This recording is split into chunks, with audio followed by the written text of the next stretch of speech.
You're tuning into Craigcast, the best in Web3, blockchain, NFT, and cryptocurrency technology. Great reviews, incredible interviews with the leading people in Web3. I'm your host, Craig O. Join me on my live stream as we go across multiple platforms, talking to some of the best people in the space. I've done well over 100 episodes, full-length podcasts gone live on multiple channels. All that to be said, Craigcast helps my community to plot, plan, strategize, and implement their next moves. I describe myself as 25% DJ. The other 75% is really steadfast to make sure that I understand the long-term implications of this space. I want to bring information to you. We might not happen to the same NFT community, but we are all here, and the bigger bet is on crypto overall. How will blockchain affect a world that will be fully tokenized in the next 10 to 15 years? Where will quantum computing be? How will AI, as it's already been a disruptor, how will that impact us over the next 5 to 10 years? So everything that we do on this stream is long-term in mind. I'm your host, Craig O. Let's get to it.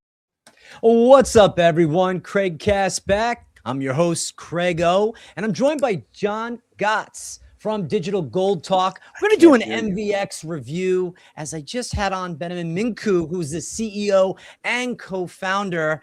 And there was a lot of great conversation that just happened in the past hour. So if you're tuning in right now, it's about 10:19 EST. Welcome onto the show. John, how are you doing this evening? Oh, can you hear me? Oh, can you hear me? Oh, no worries. We're going to figure this out. It looks like we might have some audio difficulty. Can you hear me?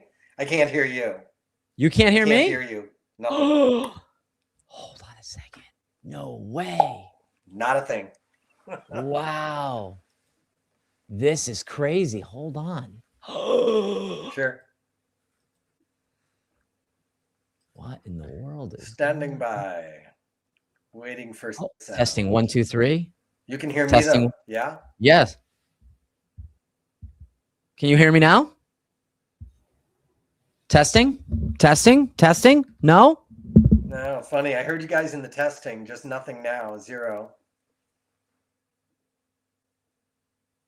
Nothing. Hopefully you guys can hear me. I can try re-entering. How about now? Now I can hear you. Hey. Great.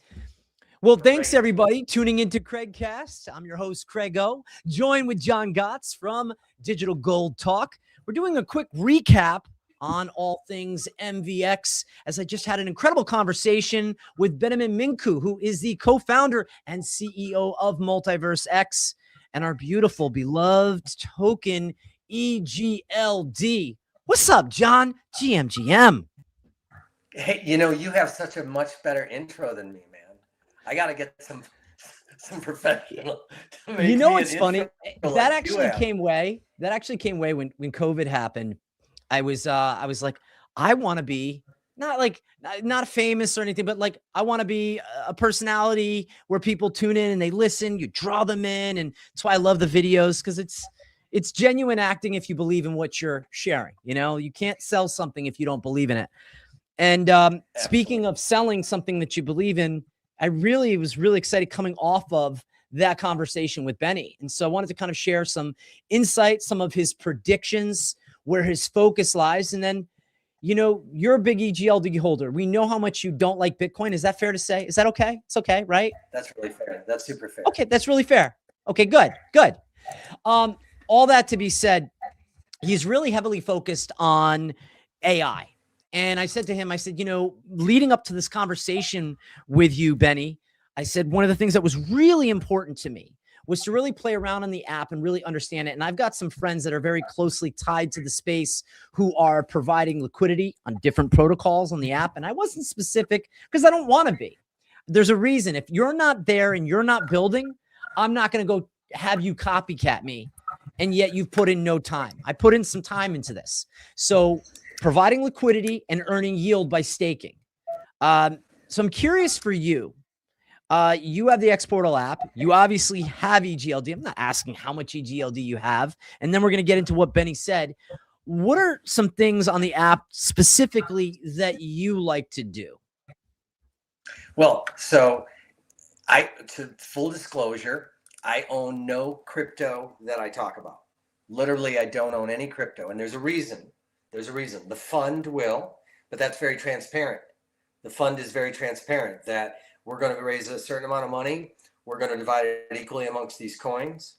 Everything that, and Thursday, tomorrow, I'll be on with Gene Hoffman of Chia, and we'll be putting this on his blockchain as a token representing the coins in the fund. We'll talk about the countdown ticker. We'll talk about the money managers we'll be working with and how we're going after all the money managers for small assets in the nation. And we're talking about baby boomer money and Gen X money.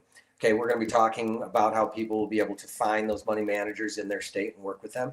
And we'll be making it very transparent. And the coins that I own will be that's my fund. And I make a profit only if those coins go up. The reason that I don't own any crypto, any crypto at all, is because I don't want to be. Have you ever heard of Dan Dorfman? You have to be kind of old to know, but there was a guy named Dan Dorfman back in around '93. And Dan Dorfman would do the Dorfman report on CNBC. And he would come out and he would say, buy this. This is great. You got to get into this. And he would sell into that.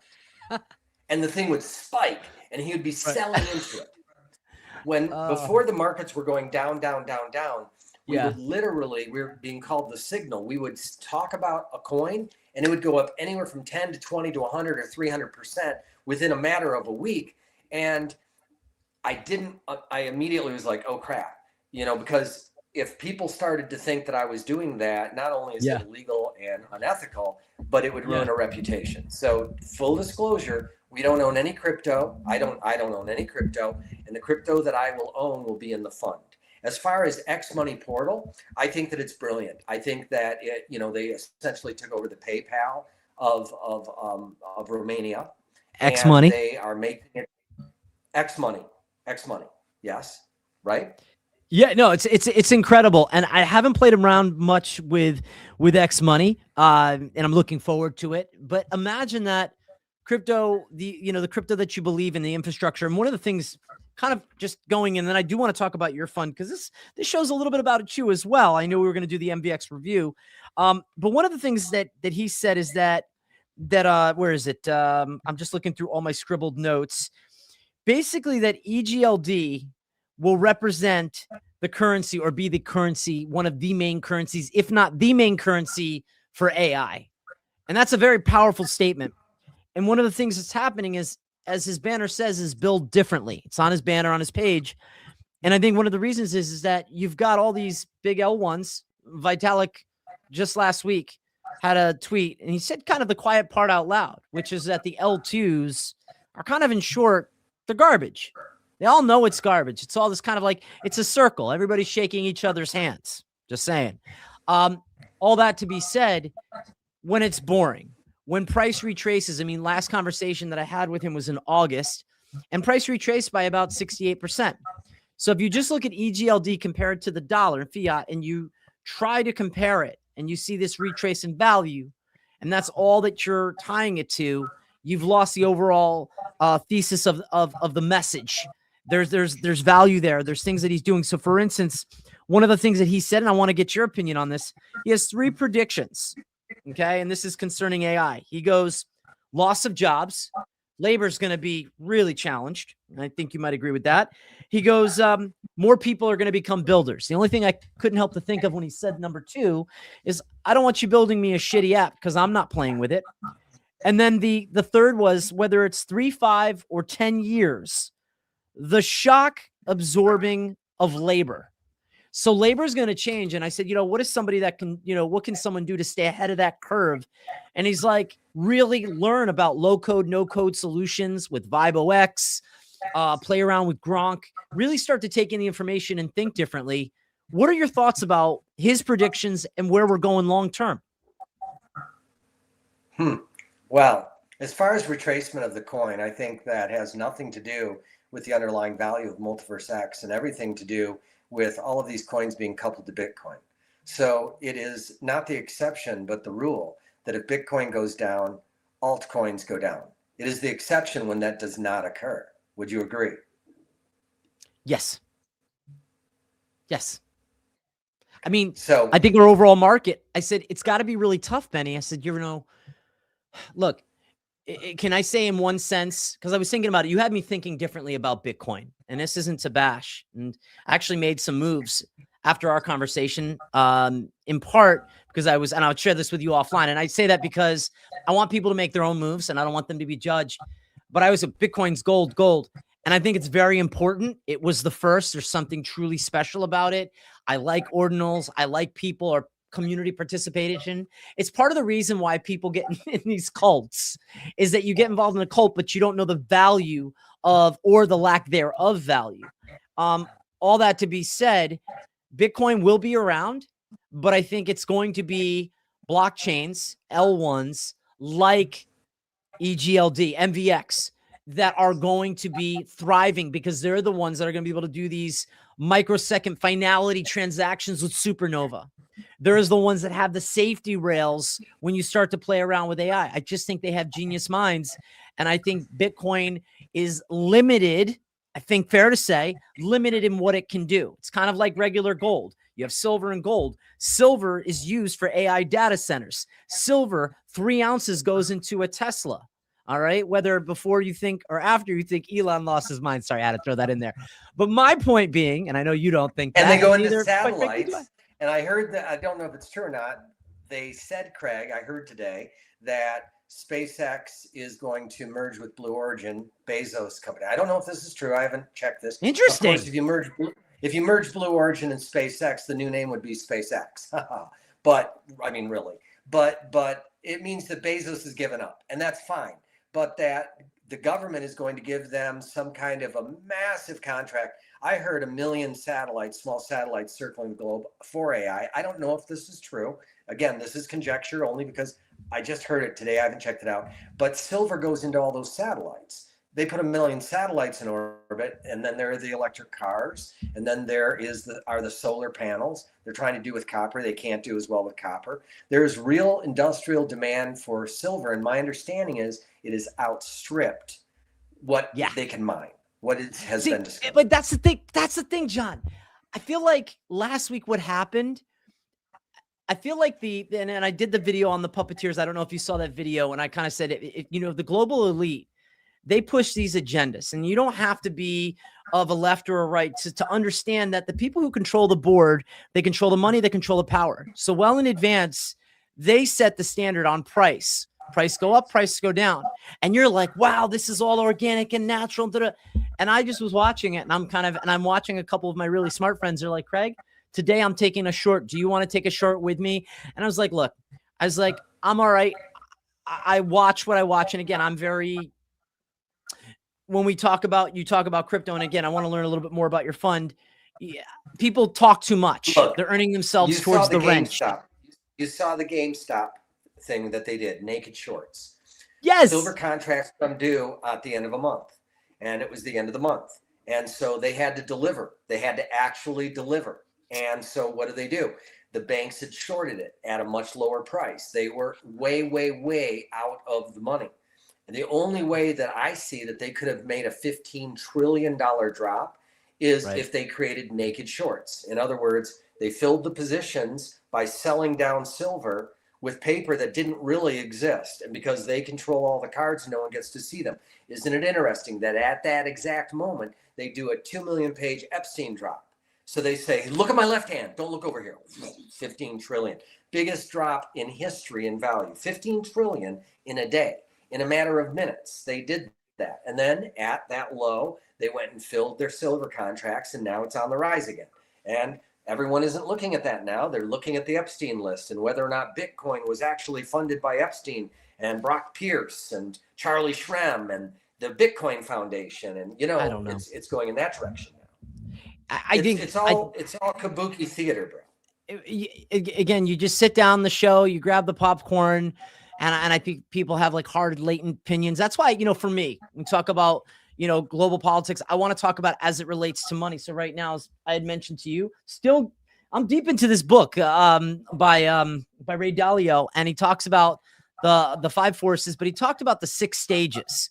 And right now, America's on a 5th stage. The 6th stage is civil war and unrest. And what happens, right? So kind of as I come back to maybe MVX, right? People love And the Benjamin. Benjamin story about disruption. How about the AI riots? That's what you're talking about. What you're talking about is going back to the Luddites, okay? Where they followed this guy Ludd, who essentially the weavers were being put out of business by this new machine called the loom, and it could do the work of 20 weavers. And so there was this town where they were all losing their jobs to this new technology. And so they rose up and they smashed the machines, hoping that that was going to somehow, and those were Luddites that did that. They didn't win overall, the machines won. Yeah. And so, yes, I agree with Benjamin. There's going to be a massive loss of jobs. Massive loss. There is now. White collar down to blue collar. Right. And blue collar I think workers to me, and white collar alike, they're not just going to go out and vibe code their way out of it. I don't agree with Benjamin on that. Yeah, I don't think so. I think there's so much more to what we're seeing that's just underway. And I think AI has gotten really good, whether, the two things of disinformation, misinformation, conspiracy theory. I always say that with conspiracy theory, if someone has a question, whatever it is, and as it relates to economics, like for instance, I said to my buddy, I said with JP Morgan, I said they already had their shorts positioned where they were going to sell off their paper silver at $75. Well, that dramatically affects the market overall. So I have a friend of mine locally who buys and sells precious metals. That's what he does for a living. And so his money's made on spot. So he's going to make a little bit of money. And we talked about, tracking and, so I called him on the Friday and he goes, I cannot understand where this price is going. So he goes, that morning he bought silver in the high 90s. By a couple hours later, it was low 90s. And then all of a sudden it was into the 80s. And then I believe it dipped around 78, 75. And he's like, I don't know what to do. He's like, I'm holding all this stuff. And I remember speaking to him 2 weeks prior. And I said, listen, I just a thought. I said, you know your cost average. I said, you can do a couple things. I said, really take inventory of what you have.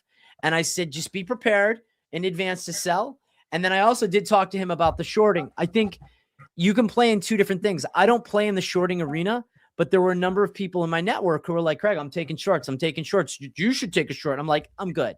I don't know enough that I'm not going to play in that arena, but we knew that the puppeteers, they were like, hey, wait a minute. We're going to let you, this is the first time in history that we've been over $120 fiat. Now, mind you, in 1980, in January 15th, 1980, to be specific, that date, we had $45.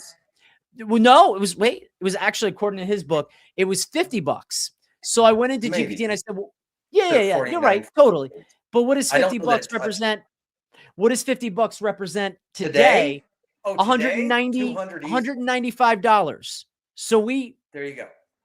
All things fair and equal, we really haven't yet seen an all-time high that happened years ago. Ironically, $50, what it's worth, insane. Do you know what the difference was? Do you know the difference between now and then, though? A lot of things. I want to hear what your thought is. A couple of brothers named Hunt, the Hunt brothers. HUNT, baby. Tried to corner the silver market. I remember I was delivering papers. I was probably 12 or something, and I was delivering newspapers. And I remember the porch I was standing on that corner, and I opened it up and I looked down, and it said gold may hit $1,000, silver may hit 50. And I remember that day, and I went home and I read it, and I read about the Hunt brothers, and there were regulators that came in and forced this, and they lost billions of dollars. But the difference is that was manipulation by a single group, the Hunt brothers and their organization. Whereas this, as we said, is because of solar panels and electric vehicles and literal industrial demand that has outstripped production. There's a big difference. Yeah. So I think 100%. This could go way higher. And as far as the short position, yeah, it would have been smart to take a short at the end of that month simply because we knew the banks, according to the internet, were over, leveraged and we're way out of the water. I heard shorts as low as $40, and here we are at 120. They're way out, way beyond margin call out. And the only way that they could do anything about it, because they have to make delivery, is to go out and buy it and make delivery, or smash that sucker, then buy it and make delivery. We've got silver and gold. It's a 57-1 ratio right now. Meaning obviously it approximately takes 57 silver coins to equal 1 gold as far as ounce is an ounce. Right, but take your, it was $50 to 200 is 4x. So $6,000 gold then would be $24,000 gold, right? Yeah, well, if you take back the ratios of inflation without a quick calculator, if it was 5,600, it would be 22,500 or whatever, right? Yeah, I'm always jealous, by the way, John, of my friends that are really quick with the math. I'm like, shit. You know, my son's doing math really fast. I'm like, slow down, bro. I got to catch up to you. Well, all you do is you do this. You take the 5 and you say times 4 and you get 20. And then you take the 6 times 4 is 24. So it's 22.4. All right, show off. Bro, you bro, coffee. I don't actually do the actual numbers. I break them apart into tens. You know, right? But I just think about it that there's such a use for silver, and what you said is the conductor. I mean, do they talk about copper? Look, when someone talks about something, they're trying to make you move from your position. It's kind of like what's happening with Bitcoin. It's not about quality. It's not about transactions, TPS. It's not about that. It's about control of market, and Bitcoin is the one thing that they found as their inroad. Nobody, I don't care if you're left or right, and this is where talking about money really makes sense. You don't want a CBDC because at some point, the parameters of that CBDC might knock on your door with things that you don't like or that you don't support. And a CBDC, for those that are listening in, is a central bank digital currency. And when you have programmable money, you are aiming for problems. If you want to expand on that, you know, feel free, but it's something I don't think people think about. If you have a central bank digital currency, as you were saying, and that means that it's programmable, centrally controlled. Okay, so a central bank programmable currency, not a decentralized coin that you're holding in your wallet. You can't touch it. If you're the bank, you can't touch my wallet. It's on my hard drive. It's on my computer. It's in my native wallet. Okay, and I want to send you some, Craig. I can send that. You just give me an address, and there's nothing in between us. But if we have a central bank digital currency, and now instead of physical dollars in your bank account, you have a programmable dollar, and I say something online that the people that are in power this administration don't like, they could literally, like, look what's happening in the UK. Over 15,000, almost 20,000 arrests now, just because someone said something online. No freedom of speech. So now imagine the people getting charged that believe in global warming. I do not.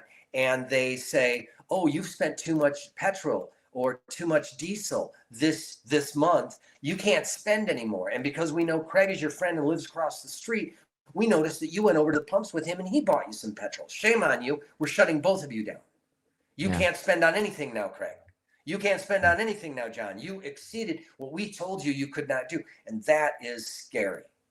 Well, the hypocrisy of global elite that fly to Davos on jets, beautiful jets, by the way. Hey, listen, I'll be a hypocrite. I'll fly on a jet with you, no problem. They all have waterfront houses too, but they swear the seas are going to rise. But they all yeah. You know what?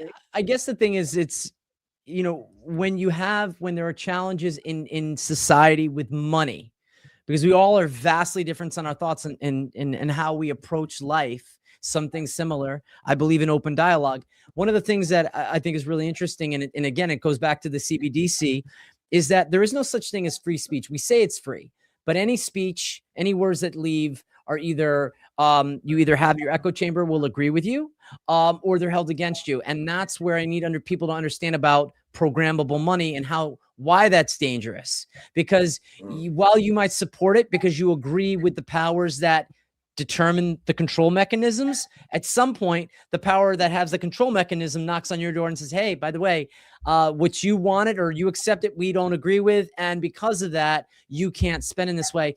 I remember the old saying, sounds like it's old saying, again, 40 yet I remember this, cash is king. Well, cash is king. You take this paper, right? And this paper is nothing more than a note, a promissory note, and a promise that right now is not going to be fulfilled. And so one of the things that I'm doing is I was talking about these 6 stages, and I'm creating a script, and I'm thinking, if you educate, right, if you inform, and I just was having this conversation with Benny, if you inform and you educate, then give a suggestion, not a solution, because a solution is a definite. A suggestion is saying, hey, so my suggestion to this video is go talk to your financial advisor. And with financial advisors, global money or money that is, with the big institutions, with Pershing. Where are you invested? And when I talk to any financial advisor, what I'll hear lately, what I hear from them, not from me, from them, oh, we're invested in foreign currency. We're invested in overseas production. It's not about here on our land, which is really interesting. And yet the position that we have to play, and it comes back again to this book, is our currency is still the dominant currency, the petrodollar. We still have, we're on the ground, we're fighting, metaphorically speaking, up in a financial war, and we're fighting against China. And yet we've got this, all these other divisions. And what you just said, right, is as soon as the silver dropped, everybody was staring at the screen concerning Epstein. Now, look, the only thing that I care about concerning Epstein is there are sick people, left, right, doesn't matter, sick proclivities. And at the end of the day, children should always be safe, and women should always be protected. And I'm not for wars, but as we see all this, wars are there for land control. Wars are there for money. And when you bring it back on a dying economy that's really transitioning to a digital dollar, you just want people to be at least informed and understand, to ask the questions. And if they're not willing to ask the questions, at least listen to what other people are saying. That's my thought around money as it concerns fiat that is literally dying. And at some point they introduced the financial rails. And then please, they introduced the financial rails, right? PayPal, Venmo, Cash App. Also, you could do from your bank, and you could send money instantly.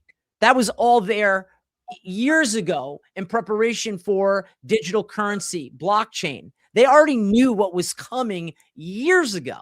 So everything was prepped. So each year when they're meeting in these back rooms and shaking hands, Davos, and even before that, they were already preparing for what this will look like and how they launch global initiative, how they get media, doesn't matter, how they get media to speak and craft a narrative. And when it comes to money, when you have money, you have options. If you don't have money, you're in trouble. Yeah, they own the media. We know this. Okay, they own the media. It's Project Mockingbird from the CIA, taking over all the media and being able to say literally what they want. That's why the media has died. We call it the mainstream media. You could also call it gone. CNN gets less views in primetime now than Joe Rogan or a lot of podcasters. 10x actually on his viewership. I think I've heard their top show gets 50,000 live viewers now. 50,000? That's it? Yeah, that's it. Why? Because they're just full of shit. They just lie and lie and lie and keep lying, and it's all propaganda flowing out of the CIA and FBI, and it is all left leaning instead of being fair and balanced. It's not at all. But to be fair, because I'm in it, we talked about this, and I appreciate it, right? As an independent, it happens on both sides of the fence, and what happens is that all that we're doing is we're pitting citizens against each other. It is kabuki theater, however, you have to admit, you don't ever hear NBC, ABC, CBS, MSNBC, CNBC, who else? Reuters, New York Times, Washington Post, Chicago Tribune, San Francisco Chronicle, Seattle Times. Any of the major news sources are 100% pitted against conservatives. They just are. They won't ever support them. And as far as Fox News goes, Fox News, the Murdochs sold off for $42 billion in February of 2020, I believe it was. And that was the end of that. And then they called the election for Biden and against Trump in Arizona when like 5% of the vote was in. And that was Chris Wallace, whose father, Mike Wallace, was 60 Minutes. I mean, it's just, you cannot say that it is not entirely biased. If you listen to NPR, if you listen to any of it, it's 100% biased against, and it's a woke agenda. That's just a fact. That's just a fact. Now, listen, I agree with you. We're red, white, and blue. We're not red versus blue, and I'm not playing that kabuki theater anymore. Yeah, totally. I get you. I get that. But the fact is that the media, it's a narrative that it's controlled. Why aren't they talking wall to wall about a $15 trillion loss in the gold and silver market? Why isn't the SEC investigating this? That's a great question. Why aren't they? They're either complicit or inept. Which is it?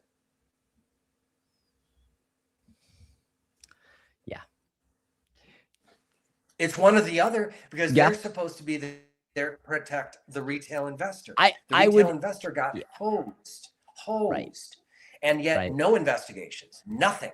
Oh, that was just Yeah. a natural 5-minute, $15 trillion sell-off just before Yeah. options came due. Right. Really? Right. They're either complicit or they're inept, and I would choose complicit.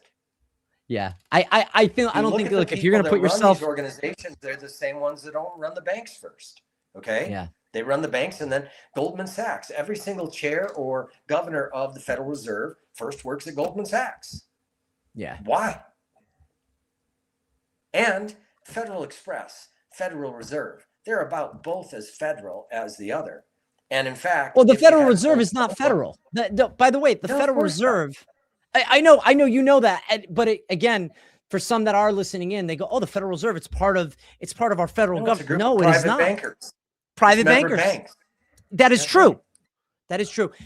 Look, at the end of the day, it would be hard to think, right, that you hire someone just because someone gets in front of a camera. And that's why, for me, I choose my words carefully. It's not because afraid, and I would say that it's not. Would you say inept or a lack of? It's not not understanding information.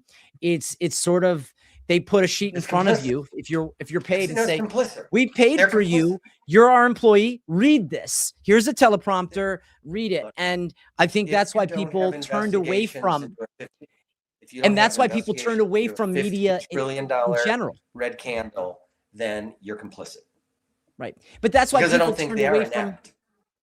but that's why people turned away from media in general. Just in general. Didn't matter what kind of news you're putting. You're like, well, if you're full of shit, then you're full of shit. I'm good. I'm going to listen That's to somebody why else. Or for me, especially around money and crypto, and that's what I loved about crypto and still do, right? Is that you're building these communities, and you know that you have different people with different value systems coming into the community. It could be an NFT community. Didn't matter.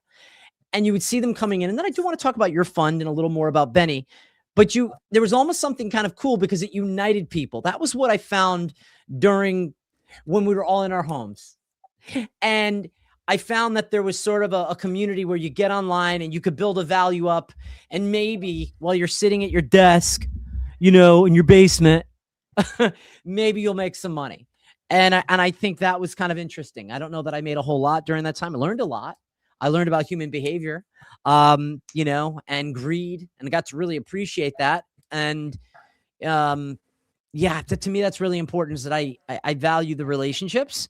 I want to make money, but I want it to be the right kind of capitalism that I see. I do want to talk to you about your foundation because I'm fascinated. When did you make up your mind that you weren't going to directly own crypto, but that you were going to put it into this foundation? Tell me a little bit about it. Well, okay. But before you leave that conversation, go for it. All right. Thank you. Because that's a good conversation. What Yes, I sir. would say is that the mainstream media has literally lost all credibility at this point. Yeah. The only people that showed up to the No Kings protest were baby boomers, people in their late 70s, 80s, old people, because they're the only ones still watching and listening to the radio and reading newspapers. No one else is. It's either really old Gen Xers or it's baby boomers. And so really it's just taking advantage of the elderly at this point. But most people get their news on X now. Why? Because X, Elon Musk's platform, allows people to have differing opinions and to both express them, and may the best logical argument win.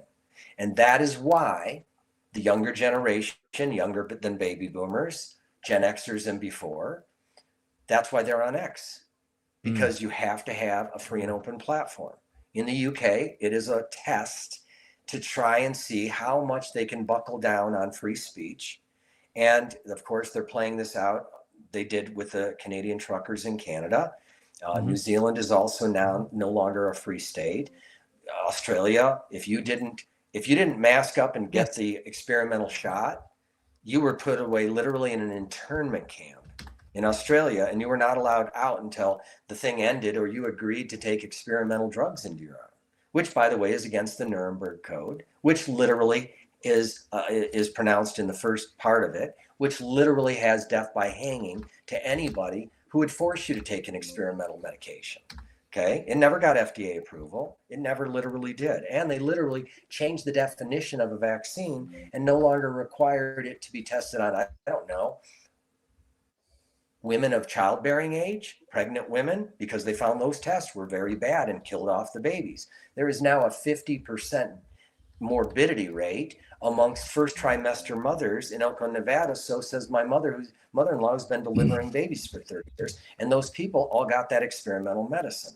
So we have lost our trust in the government. We have lost our trust in media. And as far as AI wars and that, because that was another thing that you covered, or something going on here, and what Benjamin said, I absolutely disagree that people are just going to go out and all learn how to vibe code and make a living at it. I see some real trouble in the future because not just AI, but robots. If I can get an Optimus Prime for 35 grand, which is what Elon Musk is saying, why do I need a farm laborer who costs 35 grand a year, gets sick, breaks things, doesn't learn things after 30 years? You have to keep teaching and repeating, wants a vacation, wants a car, wants a phone, wants electricity, wants his house to be warmed, wants a place to live, wants to borrow money when he blows through it because he has a gambling addiction. I'm talking from experience here. Why in the world would we employ this guy when for 35 grand we could buy an Optimus robot that has an AI brain that not only doesn't get sick, but works through the night 24/7, as long as the batteries are charged, and knows every insect that could be bad and how to kill it safely without hurting the plants around it, or any noxious weed or whatever, and how to get rid of that. And so why would, and knows how to fix tractors and weld and everything else, because if it doesn't know it, it just downloads it. Now it knows it better than any expert. And so why would you need farm laborers? Why would you need truck drivers? Why would you need doctors? As Elon says, doctors are going to be obsolete. Why? Because they only have learned knowledge over time when there's new stuff coming out all of the time. And you can't possibly know everything, but as an AI robot, I could come into you and you would say, what are your symptoms? And then it would say, what are your allergies? And then it would match everything up and say, it's probably this. Let me ask you a few more questions. Narrow. Here's your answer. Okay. So I see everybody losing their job. Legal? Why would I need legal? I did a 17-page offering document for our fund, and I didn't need any lawyers, but then I showed it to lawyers, and they're like, wow, this is amazing. Yeah, now, better than you guys could have done. To Benny's conversation, to the conversation that we had, because I try to keep it along the crypto rail in that regard, is, AI is going to be replacing a lot of things, and labor being one of them. What are your thoughts around that? I think it's going to make good engineers great. Okay, but you still need the engineer. Jared Tate right now is completely doing the Digidollar and redoing Digibyte and all of these core things. But let's just look at Digibyte or Bitcoin. 2 million lines of code. 2 million lines of code. And because of the way it's built, object-oriented, if I change something here, it could change things all over this place, where if I'm not going and checking those places, I might have broke something. So if you look at the Bitcoin QT wallet, that's the native wallet, for instance, there's a lot of things in there. There are a lot of things in there, rather, that really the average person doesn't need to see. They're never going to click on it. It's going to confuse them. So wouldn't it be nice to just comment those things out? So when you're looking at the QT wallet, it doesn't have drop downs for different types of currency that you can, and you don't need any of that because you're going to confuse them. Well, when you comment that out, you just broke the whole thing, because it's also using it at different places you didn't look. But with AI, it can look at 2 million lines of code like that and then test against it and see what's broken. So it's going to make good engineers great engineers phenomenal. But it's not just going to turn the average housewife into a vibe coder, because she's not going to know what to look at. He's not going to know what to look at. My wife has, my wife's not it's interesting. And speaking of roles, myself, I'm not a coder. Right. Are you a coder? My wife isn't. My wife's got a career. No, I'm asking you, Craig, do you write code? Are you an engineer? I am not. I'm not. There's going to be a lot of programs I'm not and stuff either. that are, right. And I guarantee you that if you tried to go vibe code something and put it up and just think it's going to work, like you're going to create a competitor to Craigslist. Good luck. Right. Good luck. Right. Yeah. Good luck. Right. But a real engineer could, and they could build it in a month or weeks rather than, it might say 7 minutes, it's still not done. Right. It might take you a month rather than 6 or 9 months. So I disagree with Benjamin completely on that. You know, one of the things that for me was really, it was really reflective on that conversation with him. And it's good to know that in you know, in the fun that you guys have, that EGLD is part of it. Cause I think it's a superior blockchain in every facet, technology wise. My friend said that it's for him, it's MVX is not, it's not a bet on time. It is a bet on time. It's not a bet on price. And so it kind of comes back to that thing when people were watching Retrace someone. I remember buying EGLD when it was $300. And you kind of have this feeling, and you're only connecting it to a dollar that we know is completely debased, deflated. I don't think that's a conspiracy. I think that's truth. Devaluing. I've been reading about QE and QT and inflation and sort of their interconnected relationship. You know, new announcement of the Fed chair. I don't know that really makes a difference in a dying dollar with a debt system that we have it. But I believe that it's a bet on time. It's not a bet on price. So when you guys in your foundation, the cryptos that you're adding are these Gen 3 blockchains, like what are you guys putting into your foundation as far as crypto, since you yourself said, I don't hold it. If it goes up, there's money because we've set it up a particular way. So, right. So there are only a few non-OG cryptos that we have any interest in at all. Almost every crypto that we are involved in are the OG L1s. And if you think of it like this, what is Bitcoin, Craig? I'd love to say it's programmable money, supply and demand metric, first crypto to really capture the attention. I don't know if it was ever the first crypto, but the one. Right, but what is crypto? What is cryptocurrency? So cryptocurrency is it's a value that is made up of code. It's made up of code that sits on a blockchain at a certain, as I always say, a certain place in time, and have this thing access a private key to access a certain amount of those digits that have a said certain amount of value. And the crypto can be fractionalized. So it's a digital currency. It's not something that is tangible. And again, the dollar is nothing more than a note to promise that people value and they trade in. That's all it is. So you can print something. So define to me, what is a layer one cryptocurrency? What is Bitcoin? Yeah. So layer one is when I look at it, it's the mothership, it's the courthouse.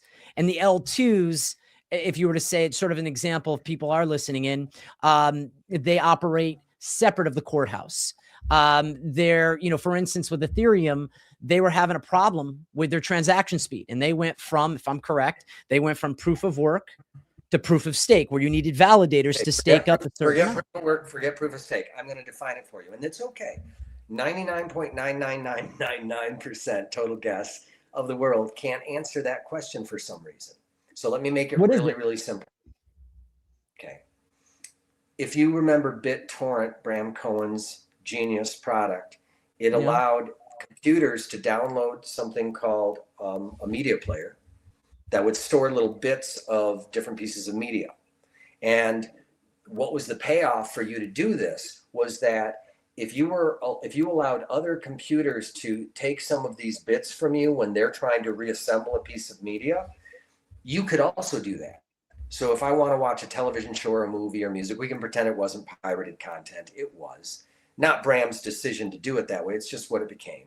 Pirate Bay being the most famous probably, or maybe Kazaa was, or download.com. But there was Mininova and Supernova, eMule, eDonkey, all of these. I don't know that those used BitTorrent technology exactly, but there were 165 million plus people in the world that downloaded a piece of software that would allow them to stream a song or a movie or a television show. And that was the benefit of owning a media player, but you also had to share little bits to other people that you stored on your computer, but not a whole movie, not a whole video of any type, not a whole piece of music. TV show, whatever, you weren't doing that because that'd be copyrighted material. You were just storing uncopyrightable bits that by themselves didn't add up to anything. But if I called it in, I would get a torrent of bits all coming in and reassembling themselves and letting me that. Bitcoin, some say was an homage to BitTorrent, was the idea, and this is all Bitcoin is and any layer one cryptocurrency is. It's that you have a native wallet, and the benefit of that wallet is that you can store something called, they call it a wallet. It's really a graphic user interface that's looking at a blockchain. And on that blockchain are coins, native coins. They're not really coins. You can't flip one in your hands and say heads or tail, but it's called a coin because that's a way for you to consider something as money, because we know a coin is money. Okay, so it's a wallet that stores coins that are kept on a ledger, and not a paper ledger that you'd look at and keep track and go, oh, I just sent, 1.566654321 Bitcoin to Craig, but literally it is. It's a ledger. It's literally keeping track, but they all keep track at the same time, so nobody can counterfeit or double spend something. And so what every single layer one is in the world, bar none, is a piece of software that gives you a wallet that'll store a native coin so that it can be kept track of on a ledger, and we can send it fractionally to each other, period. Beyond that, what Benjamin and the people at Multiverse X have built, what the people at the Internet Computer have built, what the people at Near Protocol have built, the people at Chia and what they're building, that is Bram Cohen and Gene Hoffman, those people are building extraordinary things. But if you look, for instance, at XEC, which is eCash, which was Bitcoin Cash and then became eCash, which is truly trying to be money. Okay, or Monero, which is private money, or Dash, which is private money, or Digibyte, which is money, or Nano, which is money, or Ravencoin, which is money, but really their whole MO is their NFTs.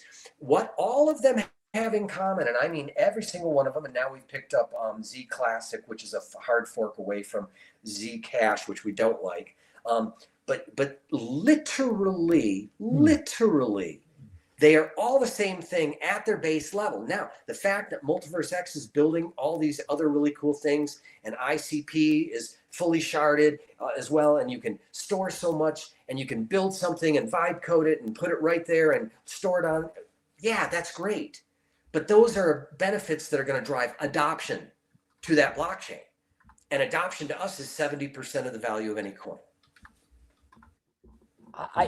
My head is just spinning around what you've just literally said. And thanks, Sam, because I agree. Just the explanation, because here I am. I've been immersed in the space. I'm going to have to go back and re-listen to that, because a lot of people can't describe it. You have this wallet and you have this digital currency. And let me ask you this question, because you spoke about Monero and some of these privacy coins. And I always look at it as cool. So you have supply and you have demand, just very at simple level. How does a blockchain like Monero create that value for its holders, and how do its holders engage with something that is not going to ever be centralized? It's actually, because it's not part of the general conversation and if correct me if I'm wrong, the ETFs, BlackRock, we have Bitcoin ETFs. You're never going to see a Monero ETF. So how do people engage with that? Is it an app? Like, how do people connect to a privacy coin? Right. So understand that Monero, and I believe it's the same with Chia and ICP and Near and Multiverse X. All the others were built off of Bitcoin code. So you can take Bitcoin code and you can go in and change the chain params and some others things in there, the name of the coin, the symbol of the coin, how many are pre-mined, what's the block time, how many coins are really split per block. But it's almost all based on Bitcoin. All of these, except Multiverse X and Monero, you can have a node on a telephone, which I think is really genius, because not everybody has laptops and desktops to download a native wallet. But it works like this. I download a Monero wallet. It's on my phone or it's on my desktop or laptop, and nobody can touch that, and it's mine. And I owe you something. We made an online bet or something, but whatever, I owe you some money. Well, I can send it to you and it's completely shielded if it's Monero. Nothing else is like that. Even Z Classic, which we like, is shielded if you choose to shield it, but it's not shielded by default. Right. When I think about money, like a US dollar, for instance, I would say it's more like Zcash or Z Classic, forget Zcash, Z Classic, than it is like Monero. Because in the case of Monero, it's always hidden who sent it and who got it. It's always shielded. You can't know. With Zcash, Z Classic, it is more like money, because I could meet you in a parking lot and you could sell me this gun, for instance, and I could pay you cash, and it's just between you and me. Okay, it's just between you and me. It's not. It's a private transaction. On the other hand, you could also send me something on PayPal, and I could pay you digitally that way if I don't care who sees that I sent you money, right? So Z Classic is more like real money, where you're either sending physical money or you're sending private money. Where Monero, that's not a toy gun. I promise you that. I have a question. There's this one. Neither is this one. All right, so here's the question, because I could ask you. So, cultural differences aside and all, here's the question that I have for you, concerning Bitcoin or any other cryptocurrency. And I think Sam posted that question. Sam, if you could put that question back up, I'd love it, because it was great, and I want to make sure it's being asked correctly. So if you can get that up, thank you. My question for someone who doesn't trust governments, and look, I have to wonder. I'm just going to leave it there. I'm going to sit on this metal fence on this one, because obviously, I'll leave it there. Why do you trust blockchain to not be manipulated? It's a good question. Fair. Because it's open source code, and it has been looked at by all of these hackers. And if there was a backdoor in Bitcoin, for instance, someone would have found it by now. There have been literally tens of thousands of engineers that have looked at it.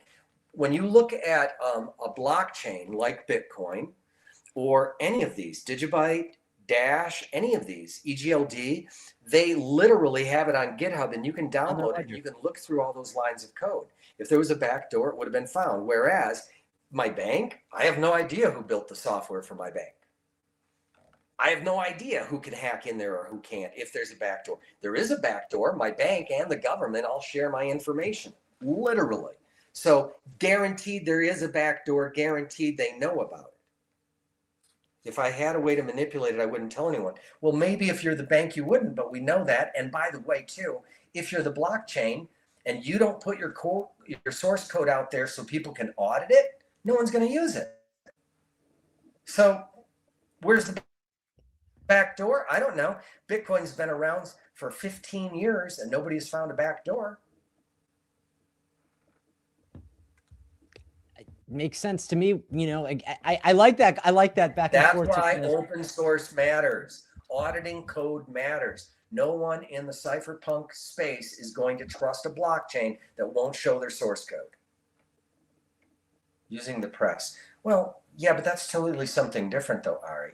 That's like he bought Dogecoin and was like, I love Dogecoin, and Dogecoin added 20 million. That's what you mean. Yeah, that would definitely and that's adoption, and the value went through because of adoption. But he didn't manipulate the code. And if he had, all the people that are running the Doge core team and anyone else that wants to look at it that knows how to engineer, it's still manipulation. Yeah, but it's not the manipulation. But it's not a backdoor, Ari. Are you specifically asked about a backdoor? Manipulation of value is totally different than a backdoor. And by the way, implies something is literally not safe. And by the way, come steal your coin. John, anybody who is elite, within the elite, doesn't matter where they stand or their views or their virtues or whatever. If you're amongst the elite class, the globalists, doesn't matter where you stand, you can manipulate a lot of things, the media, the information, the information. But to what you're speaking about, but to what you're speaking about, John, but I agree with you, to what you're speaking about, it's open source code, and that code has been agree with Ari that when it comes to manipulation, that happens every single day. They ran the price down of silver and gold by $15 trillion, but released 2 million pages of the Epstein list and said, look over here. That's manipulation. Doge. Elon Musk said he loves it, started accepting it for Tesla. That was manipulation. 100% I agree with you, Ari. But that's not a backdoor. And backdoors can't exist if the code is open source and How auditable, how unless popular, somebody John? has something. How popular do you think privacy coins will be as the technology continues to emerge and we find ourselves in this AI revolution? How much does the general public, do you think, will grab to it? Is it a very small sect of people that are Monero and others? 'Cause I don't have any privacy tokens. I'm fascinated by it. I don't have it for reasons of don't trust this or don't trust that. I think we're around a lot of things that are manipulated in our world. So, I understand where you're coming from, but is there a large swath of people that will be running towards these privacy tokens, or is it not accessible for everybody? Is it sort of like just the elite will have access to it? So I would say that the people that care about privacy can use Monero. If Monero had come out before Bitcoin, I don't believe anyone would use Bitcoin. Why would they? If I have a way to transact with you privately, and then all of a sudden someone comes along and is like, hey, wait, here, everyone will see your transactions and I can trace it back to your account and I can watch all the money going in and out of your account because I have your address and I can watch that address because it's open and on the blockchain, nobody would use that. Okay, but the thing is, all of these others came out and they were accepted, but all of them seem to be moving towards privacy. And the reason they're moving towards privacy is because we're living in a world where you literally are being watched by AI at all times. And it's spooky. It's spooky. Like literally, like this conversation we're having right now, guarantee it's being picked up by my phone right now. And somebody and by the way, with AI I want to bring a question right now. I want to bring a question to you because I'm fascinated that you say that, right? Because I believe whatever you do in private, you're never really alone necessarily. No, even if you have Signal, think about it. You're putting your input into Apple, of course, or your computer, but here's my question through your ISP to get to Signal. Nothing's private. But here's my question for you. Maybe it's just it's a states or a cultural difference, and I'm fascinated by it. I don't ask with judgment, but last time and this time, and totally fine, by the way, I support your right to say what you feel and how you think. That to me is really important. That's really important. And if it's hate speech or racism, conversation's done. But I see that you pull out the guns. I'm just using it. I'm not saying you saying that. You pull out the guns. I always find it interesting sort of how different states, there are certain states where people will, walk around, carry. What are your thoughts on gun rights, if I can ask, as it relates to that? Because it's been a couple times and I'm like, whoa, I don't think I've ever had someone in a podcast pull out toy guns. Pew, pew. So I'm fascinated by that. I would love to tell you all about all of the guns I don't own. Right. Yeah. So here's the thing. If you look at states that have open carry, that you can literally own a gun. I know, Sam. Not a problem. You can open carry, you can concealed carry any of those. Right. We have the deaths are typically suicide and hunting accidents. But here's the thing, like in Australia, for instance, they took away the right to bear arms. Home invasions went up 67% because people knew if I break in that house, there's no gun on the other side of it. If you pull a gun on someone here in Idaho, 67% probably, I don't know the statistics, will pull a gun back on you. So you're not going to. This is the problem we have. And this, I'm going to sum it up this easily. The reason that the states that have the strongest gun laws, in the states in the United States that have the strongest gun laws, who follows those laws, Craig? The law abiding. But do criminals follow those laws? Oh, hell no. And so all you've done is disarm the law abiding. Duh. No, but my question wasn't on, by the way, my question, and I wanted to be clear for you and Sam. So my question was more of like culture, like for instance, each state, people carry their guns out, they show them, it's there. There's obviously, it's got to be a safe respect for it. But in your state, is it more common that you see people just, open carry, just walking around with their guns? Or is it something, because around where I am, it's law enforcement that you'll see, and anyone else just, is concealed carry. Not saying, again, and I don't know my gun laws. I want to be clear. Israel, where the girls have their AR-15s and M16s and that literally slung over their shoulder, and they're wearing their pretty dress to the market, and they've literally got their guns out. It's not quite like Israel, But in fact, yeah, when I go out, that gun right there is in my hip pocket, and anybody can see it. And I guarantee nobody's going to start a fight with me because I'll pull it out and shoot you dead. Absolutely. If I feel my life is in danger. Now, if you're running from me, I know the gun laws. I can't shoot at you if you're running. But Well, that's good. no one needs to wonder whether or not I have a gun. It's clearly visible. Now, most people, like Senator Hagedorn, he always has a gun on him. He's an Idaho senator, but he keeps it right here, or he keeps it right here, and he has a holster for both. And the first time I sat down with him in the Capitol, he was rustling around over here, and he pulled out his 45 and he put it in this pocket. And I was like, not surprised by it. There are no metal detectors. Yeah. And I said, hey, are you ever worried about anybody coming into the Capitol when you guys are in session? I can sit in the gallery and look at all of you. Aren't you ever worried? I know they've got a couple security guards up here, but if I was to whip out a gun and start firing at you, he said, John, before you could get that gun out, half the people, if not more, in the Senate and House would be aiming their red dots at you. And I was like, yeah, that's what I thought. So that's why in states that are pro-gun, you just don't have any murder. You just don't have any gun battles in the street. Everyone has a healthy respect for their life and isn't going to start shit. You're not going to start a fight in a bar because you're just not, because chances are someone's going to pull a gun and shoot you. So you just don't. So there's way less violence. Well, you'll no probably invasions at all. There's like no gun battles in the street, but you go into a state where there's tough gun laws. You've got home invasions, you've got armed robberies, all the fucking time, fist fights, all the stupid violence. And it could be gone if people didn't know, do I have a gun in my pocket? Because if I might, are you going to start shit with me? Probably not. That's my argument. When you disarm the citizenry, you have only disarmed the law-abiding. You have now armed the criminals because they don't follow laws. And now the citizenry are victims. Because the criminals know you don't got a gun. You don't got a gun. I do got a gun. You're my victim. I want to talk to you a little bit about, when I was talking to Benny, he was talking about, I'm just moving the conversation a little bit, but I'm loving it. And by the way, thank you for sharing that with me. We were talking about 404 and 402. Do you know what those are? I'm assuming that you do, man, because you broke down crypto like I haven't had it explained before, and I love it. But do you know about those two? The one is the error code. It's funny. I'm just reading these conversations here. John seems to be angry and disagreeing with everyone. Did I disagree with anyone? I made a statement. Nobody disagreed with me.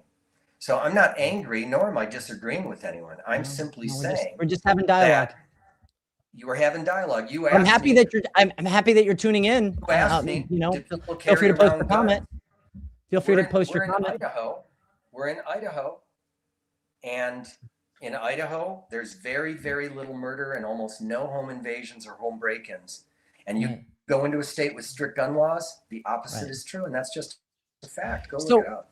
Moving on, and hopefully they're learning something from some of the crypto things. And look, if you don't agree, that's okay. You don't have to. But again, the cool thing about America is that we don't have to agree, and that's the best part about America.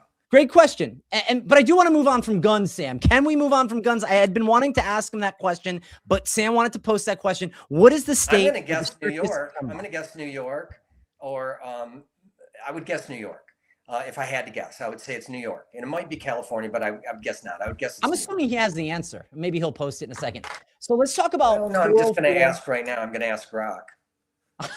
Grok. Wait, is that okay, Sam, or should we check GPT? I'm always fascinated. Claude 4.5. Who's going to have a different answer? No, that's all right. I'm curious now because I don't know. I'm just guessing. Number 6, New York is the number 36 state. So what's the number 1 state, Sam? California, according to this. Let me look. Says other top contenders are Illinois, which I was thinking Massachusetts and New York. And I wouldn't have necessarily guessed Massachusetts, but I would have guessed, I almost guessed Illinois just because the murder rate being so high in Illinois and Chicago. There's like murders like literally every weekend, if not every night. I was going to guess Illinois and I was toss up, but I mentioned California. That would have been my top 3, Illinois, California, and New York. It's funny. I'm getting Mississippi, Louisiana, Alabama, New Mexico, and Alaska, and I'm getting that from GPT. So I don't know.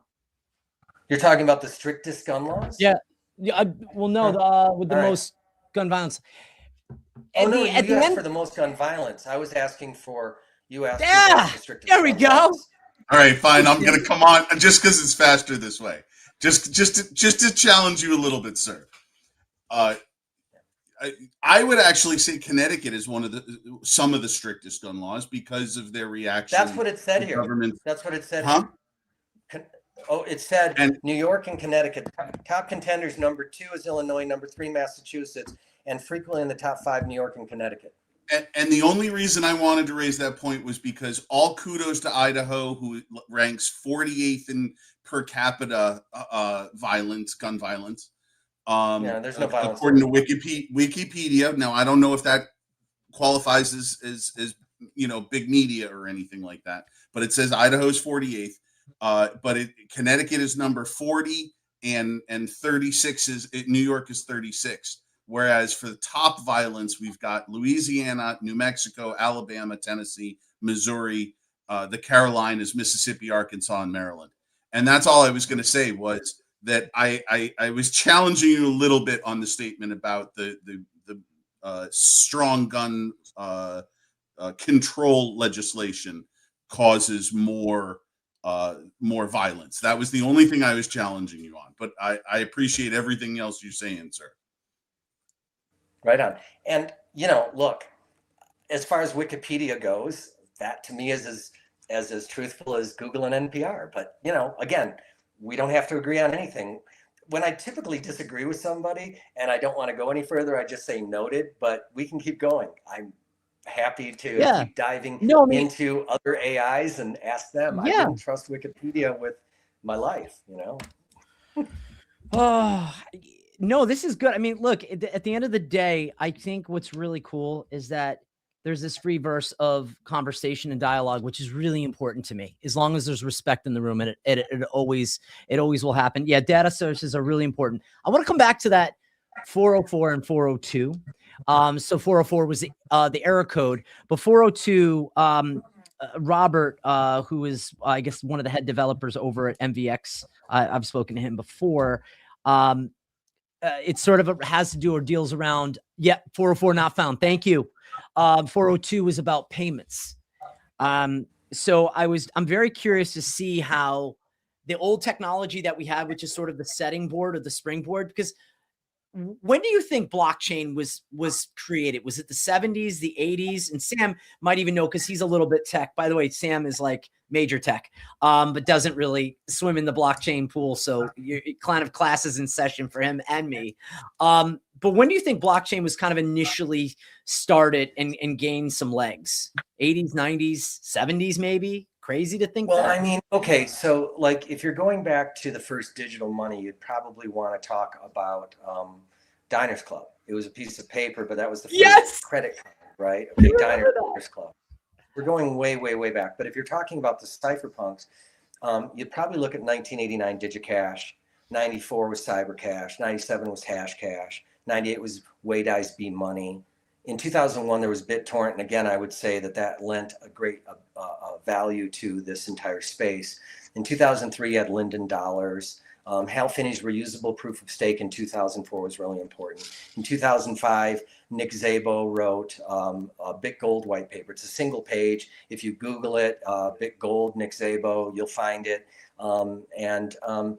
He talked about creating a proof of work, cryptocurrency, and wanting to code that up. And then that sort of just dropped. And then in 2008, Bitcoin came on the scene and was literally exactly what he'd said. And by the way, Nick Szabo also patented smart contracts like 10 years before Vitalik Buterin uttered the words. And some people think that whoever was Satoshi may have been a group of people. Certainly if it was a group of people, it would have been Wei Dai and Hal Finney, and it would have been Nick Szabo for sure, and some others. But as far as Bitcoin went, if you add smart contracts to Bitcoin, you essentially get Ethereum. And so some people think he had his hand in Ethereum. But all of these different things led to where we are today for sure. But I would have to say you'd have to go back at least as far as 1989 with DigiCash and the cypherpunks. And it was a woman that actually gave cypherpunks that name. So I don't know where the blockchain started. I can't tell you that, but I can tell you that the whole idea of cypherpunks was in the mid to late 80s. I love that you mentioned the Diners Club, because I'm like, you want to, as you're going into this space and you're having these conversations, you pull out such information. You're like, I want to know about the history of it. Or now I'm going to go back and I have to listen to this part. And I want people to really pay close attention to it. Maybe it's a video of how do you describe cryptocurrency? The way I describe it is technical that I've learned from others, but it's not really the simplistic term that you really broke it down into. So I look forward to going back and really tuning into that. What do you think is ahead for us this year? If there were any kind of like predictions, John, from your end, where do you see our markets? And then maybe I want to just talk about employment. Will unemployment hit 60% or higher? I'm kind of curious because I love that question that came from Sam.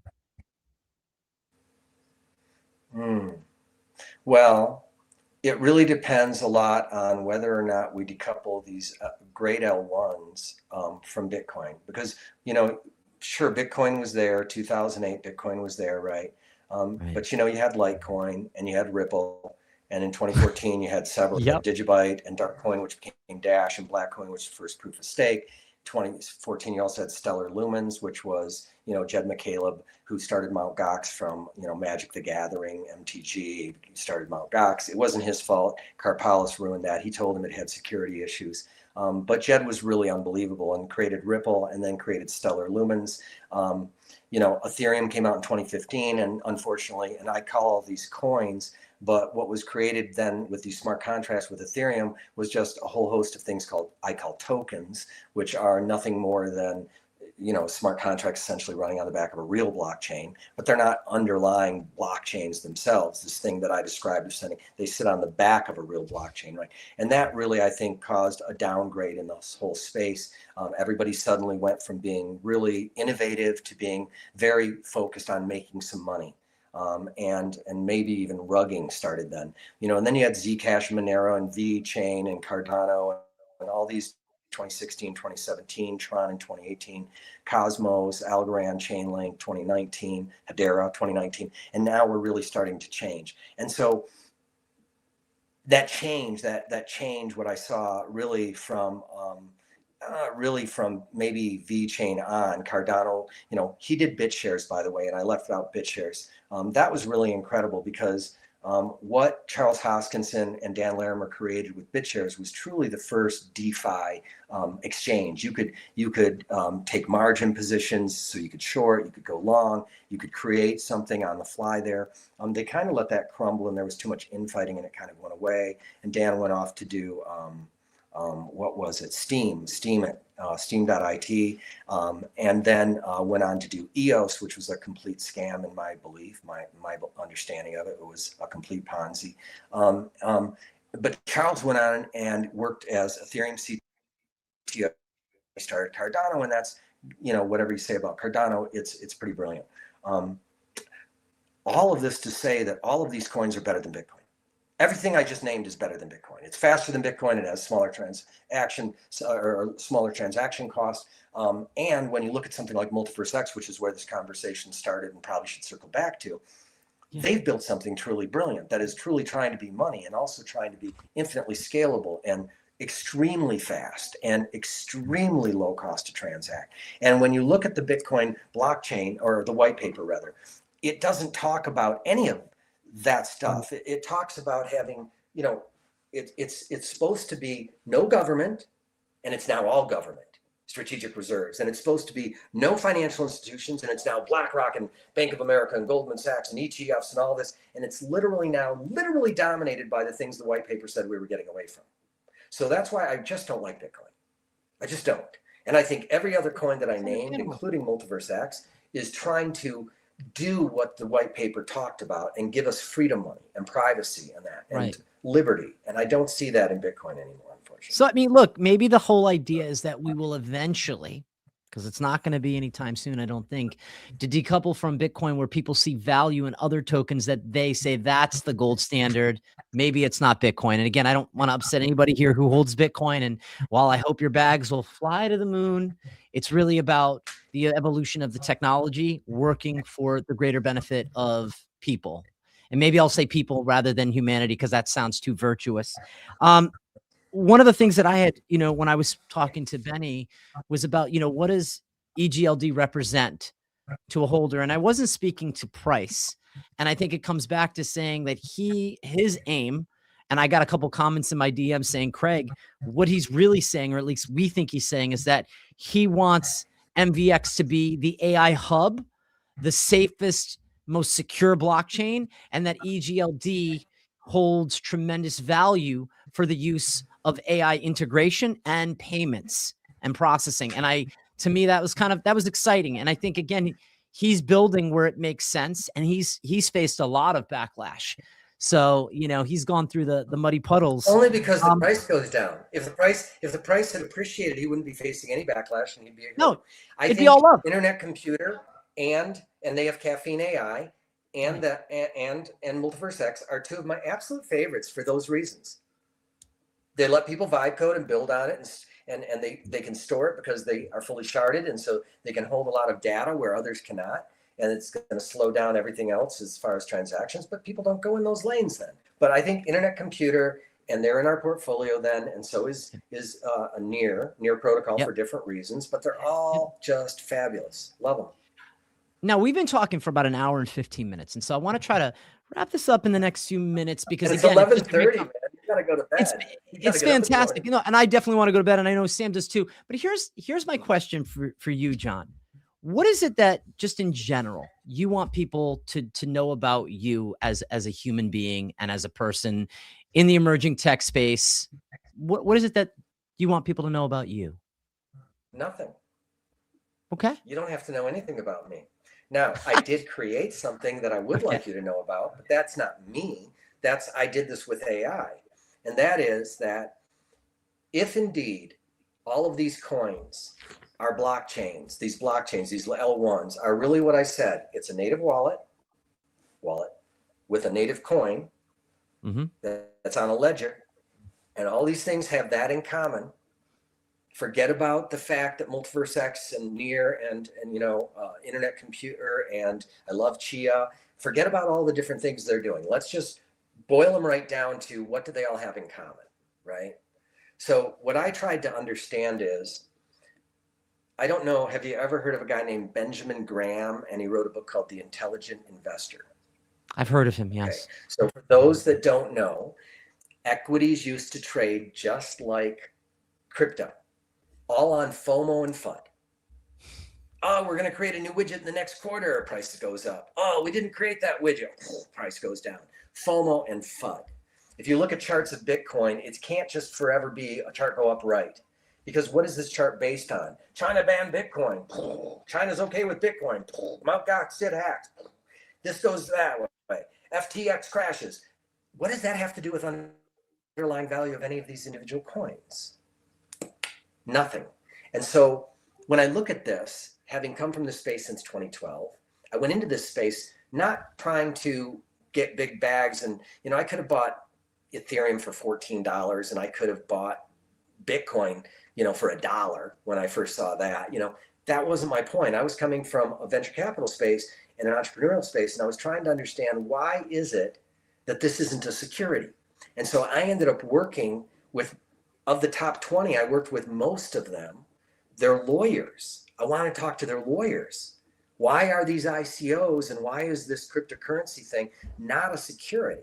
And so I worked with 12 different law firms with 48 lawyers, ending up with a partner of mine at Hughes, Hubbard & Reed, ended up being Elon Musk's lawyer in 2018 when he got hit for his 420 comment on Tesla. And that was Roel Campos. Okay, and I worked with Hughes, Hubbard & Reed last, and 7 of their lawyers sat around a table with me for 2 days in DC. And I took 10,000 hours of knowledge that I had baked from being the hub of all of these spokes of lawyers. And I said, Bitcoin is either a security or commodity. Well, it's a commodity, and here's why. And that was hand walked over to Jay Clayton at lunch by Roel. And 20 days later, they described Bitcoin as being a commodity. And I believe that it was from my work, but I can't prove that. But that's my background. And then I did my own coin, Bitcoin Latina, And I had 1,500 people around the world translating because it was for AI into different languages and all this. And we went out on BitShares, and we immediately were a $450 million coin, and I had a $45 million valuation. My family and friends in a row, and everyone was very happy. The senators, House members I'd worked with since 2010, all very happy. And then we got rubbed by Dan Larimer's father, Stan, and all these assholes. They literally rubbed us, buddy. They just started dumping the coin that I had given them for 4 years of work. But John, so I take it back. Yeah. So I would say this, right? I do want to learn a little bit more about your foundation, but I only think that people want to know more. I'm just throwing this out to you anecdotally. People only want to know more about Craigcast if they know a little bit about me. That's why I asked that question, is because in order to know, let me wrap it up. Let me wrap it up for you. Please. I've got an incredibly deep knowledge base. In 2017, I got out of the space. Okay, I came back into the space in about 2020 and started thinking about, why does Bitcoin have value? When AI was popularized by Grok, I went in there and spent 6 months in a deep research. Why does Bitcoin have any value at all? Why does it have any value? And so in that month, December of 2024, $100 billion had been funneled into Bitcoin. I say funneled because they said everything else was a shitcoin. There was no other coin. There was only Bitcoin. And so they funneled 100 billion in a single month. And this is BlackRock, this is Bank of America, Goldman Sachs, and the rest. And I said, okay, if some of the savviest financial minds in the world believe it's worth $1,983 billion. Right. Thoreau says, build your dreams in the heavens, for that's where they belong, but put a foundation under it. What was the foundation? And with AI, I figured out 70% of the value is adoption. If you don't have adoption, you have nothing. Tribe.net, Friendster, MySpace, Facebook, X. If you don't have it, you fall away, you're dead. You're dead. Transactions, transaction value, and developer ecosystem make up the other 30%. What was under Bitcoin at that time was about 80 million users. I'm not talking about people spending it. I'm talking speculators. Anyone with non-zero balance, and we took out duplicate balance. I won't tell you how we got these because we're out of time.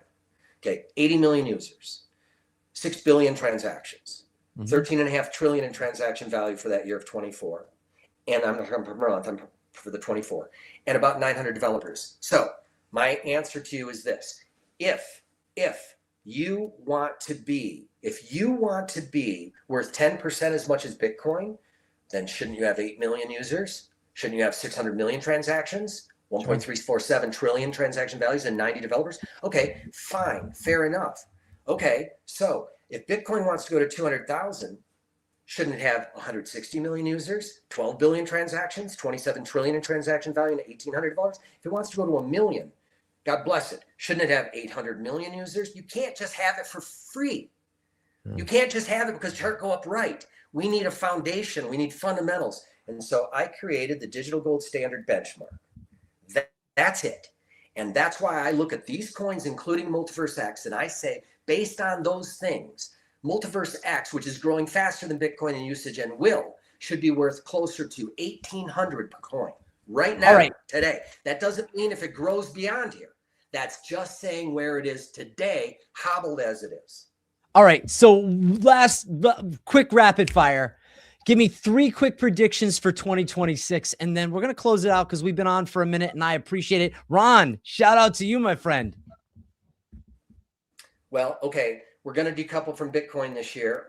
In the month of May, I expect that we're going to close $1 billion in funding. We're going to put about $50 million into each of these coins. That's going to be the springboard for these L1s to springboard them away from Bitcoin and quit decoupling. Every time Bitcoin falls, we're going to be buying. We're going to stick 200 million of that billion into point of sale devices. We're talking about DEXs. We're talking about getting all these coins on these mobile wallets, and we're only going to give money to mobile wallets if they will work with existing point of sale services like Verifone, so that no one has to change what they're doing at Walmart or anywhere else to take crypto. We'll use things like X Money and Near Intents and DEXs to change it into whatever they want. The next fund, because that is going to jump the price, is 5 billion. 4 billion will then go into about 250 million into each coin, and $1 billion will go into point of sale. Then our final fund, 15 billion, 12 billion will be going about $1 billion each into each of these coins, and about 3 billion, so a total of 4.2 billion will go into point of sale, so that we move away from speculation and into spending. And those are my predictions. Will be the catalyst for the rise in these layer ones. A decoupling. Okay. All right.